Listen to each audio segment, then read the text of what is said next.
Founded on August 23, 1877, the Evergreen Cemetery is the oldest existing cemetery in the city of Los Angeles and the first to engage in the business of profiting from burials.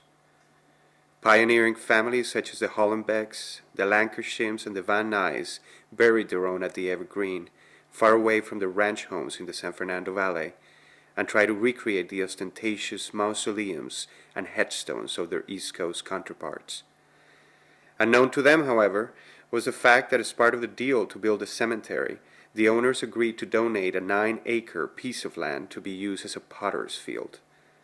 Next to the rich and famous, nameless beggars, prostitutes, and indigents were given a resting home in this small plot of land.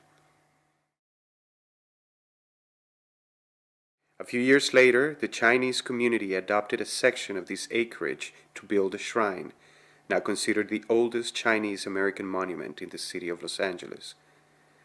The shrine was used by Chinese-American pioneers at funeral ceremonies to burn the personal possessions of their deceased with gold and paper money and encourage their safe and auspicious passage to the afterlife. 10 years after its inception, the Evergreen Cemetery began to mirror the city that it stood on. A home full of contradictions, where the wealthiest of the city lay next to its petty criminals and its new immigrant community, each defining their customs and needs as a prerogative of living in Los Angeles. A case in point. Before 1880, there were only 86 Japanese living in California.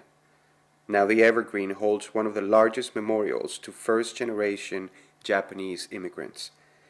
Better known as the Issei, these early pioneers were brought to the United States to supply cheap labor and replace the Chinese workforce after the Exclusion Act of 1882. Years later, after World War II, the Issei and their families were relocated in what the government presumptuously called the internment camps. Ironically, near the Issei Memorial, there's a vast soldiers' monument commemorating the children of the Issei, second-generation Japanese Americans who died in the Pacific and Italy during the Second World War, and to those who lost their lives during the Korean War. It's still unknown to me if African Americans had any interment rights at the Evergreen Cemetery when it first opened its doors. Those who I have asked evade the question, refute, or agree with it. Legend has it that the Evergreen Cemetery was the most integrated of the city, but there are signs that point otherwise. A former slave, Bridget Beatty Mason, moved to California in the 1850s and became the first African American woman to own land in Los Angeles. Her properties became the heart of the city's financial district, making her one of the most important black entrepreneurs of the city. When she died, however, on January 15, 1891, she was buried in an unmarked grave at the Evergreen Cemetery. Nearly a century later, in 1989, a tombstone was unveiled, marking her name for the first time.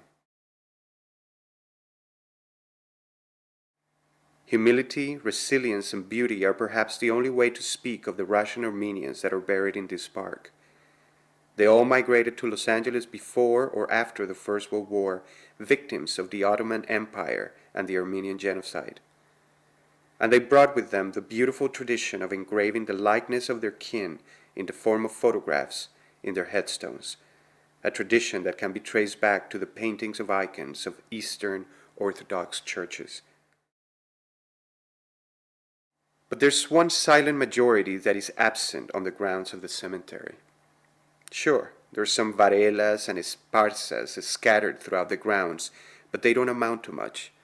This absence becomes an almost comedic paradox once you realize you're in Boyle Heights, gateway to East LA. In the early 90s, photographer Joseph Rodriguez captured the latest incarnation of the neighborhood when he photographed two junkies shooting heroin at the Evergreen grounds.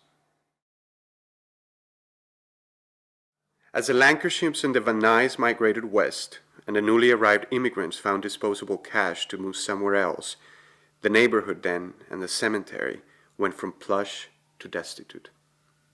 Instead of open green fields, fountains of water, and freshly cut flowers, the grounds of the cemetery are ripe for a brush fire. and although it holds a vast and rich history, the Evergreen is now the saddest resting place for our dead. But then again, more than 100 years after its creation, the cemetery still continues to mirror the city that it stands on, a home full of contradictions, where the founders of the city lay next to its drug addicts and new immigrant communities, each of them stubbornly defining their customs and needs as a prerogative of living in this city.